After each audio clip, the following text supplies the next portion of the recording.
Iran বিশ্ব রাজনীতির এক গোপন খেলোয়াড়, যাকে কেউ ঠিকমতো বোঝে না। আর এবার যেন নতুন করে দুনিয়াকে চমকে দিতে উঠে পড়ে লেগেছে তারা। সবসময় মিডিয়ার আলোচনায় না থাকলেও আজকাল এমন কিছু ঘটনা সামনে আসছে যা গোটা পৃথিবীর নিরাপত্তা নিয়ে প্রশ্ন তুলেছে। বিশেষ করে ইরানের তৈরি নতুন এক মিসাইল বোমা নিয়ে এখন চারদিকে গুঞ্জন। বলা হচ্ছে এটি বিশ্বের সবচেয়ে বড়, সবচেয়ে শক্তিশালী ক্ষেপণাস্ত্র হতে পারে। কিন্তু এই কথা কেউ সরাসরি বলছে না। সবকিছু হচ্ছে গোপনে চুপি চুপি। এমনকি যেসব দেশ পৃথিবীর নিরাপত্তা রক্ষায় সর্বদা নজর রাখে, তারাও যেন এ ব্যাপারে চুপচাপ। বোমার নাম কি, কতদূর পর্যন্ত যেতে পারে, আর কত বড় ধ্বংস করতে পারে, এসবের পুরো তথ্য এখনও প্রকাশ পায়নি। কিন্তু যে গোপন ভিডিওটি ফাঁস হয়েছে তাতে দেখা গেছে একটা গোপন কারখানায় বিশাল একটি মিসাইল তৈরি করা হচ্ছে।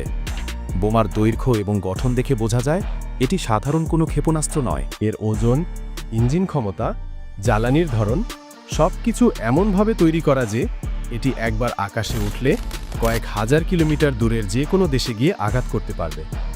সবচেয়ে অবাক হওয়ার বিষয় হলো এই বোমা তৈরি হচ্ছে পাহাড়ের নিচে, গভীর এক গোপন সামরিক ঘাঁটিতে। সেখানে সাধারণ মানুষ তো দূরের কথা, ইরানের ভেতরের অনেক উচ্চপদস্থ কর্মকর্তাও জানেন না এই প্রকল্পের বিস্তারিত। আর ইরানের এই পরিকল্পনার পেছনে আরও একটি রহস্যময় বিষয় হচ্ছে চীনের ভূমিকা। হ্যাঁ, গোপন কিছু রিপোর্টে বলা হচ্ছে চীন এই পুরো প্রজেক্টে প্রযুক্তিগত সহায়তা দিচ্ছে। ধারণা করা হচ্ছে চীন থেকে ইরানে গেছে এমন কিছু যন্ত্রপাতি যা কোনো সাধারণ প্রজেক্টের জন্য ব্যবহৃত হয় না। বিশেষ ধরনের electronic control system, radar avoidance প্রযুক্তি, এমনকি হাই পাওয়ার ফুয়েল, এসব কিছু এসেছে চীন থেকে। কিন্তু কিছু আন্তর্জাতিক গোয়েন্দা সংস্থা আর লিক হওয়া কিছু তথ্য থেকে জানা যায় এটি ৮০ থেকে ১০০ মেগাটনের মতো শক্তি ধারণ করতে পারে। যদি তুলনা করে বলি, তাহলে ১৯৪৫ সালে আমেরিকা যখন হিরোশিমায় পারমাণবিক বোমা ফেলেছিল, সেটি ছিল মাত্র ১৫ কিলোটন। আর এই বোমা ১০০ মেগাটন, মানে সেটা হবে হিরোশিমার তুলনায় প্রায় ৭,০০০ গুণ শক্তিশালী। এটা কল্পনারও বাইরে। এখন প্রশ্ন হচ্ছে, ইরান এটা কেন বানিয়েছে? এ ধরনের প্রযুক্তি পৃথিবীর হাতে গোনা কয়েকটা দেশের কাছেই রয়েছে। আর ইরান যদি সত্যি এটা সফলভাবে তৈরি করে ফেলে, তাহলে তারা উঠে যাবে পৃথিবীর টপ মিলিটারি পাওয়ার তালিকায়। কিন্তু ইরান এমন এক সময় মিসাইল তৈরি করছে যখন মধ্যপ্রাচ্যে উত্তেজনা চরমে। ইসরায়েলের সঙ্গে দ্বন্দ্ব, আমেরিকার নিষেধাজ্ঞা, সৌদি আরবের সাথে সম্পর্কের টানাপোড়েন চলছে। ইরান আগেও অনেকবার বলেছে তারা যুদ্ধ চায় না, কিন্তু বাস্তবে তারা প্রতিনিয়ত নিজেদের সামরিক শক্তি বাড়িয়ে যাচ্ছে। একের পর এক নতুন ক্ষেপণাস্ত্র পরীক্ষার খবর এসেছে গত কয়েক মাস ধরে। এই মুহূর্তে ইরান কিছুই স্বীকার করছে না। তারা বলছে সবকিছুই তাদের আত্মরক্ষার জন্য।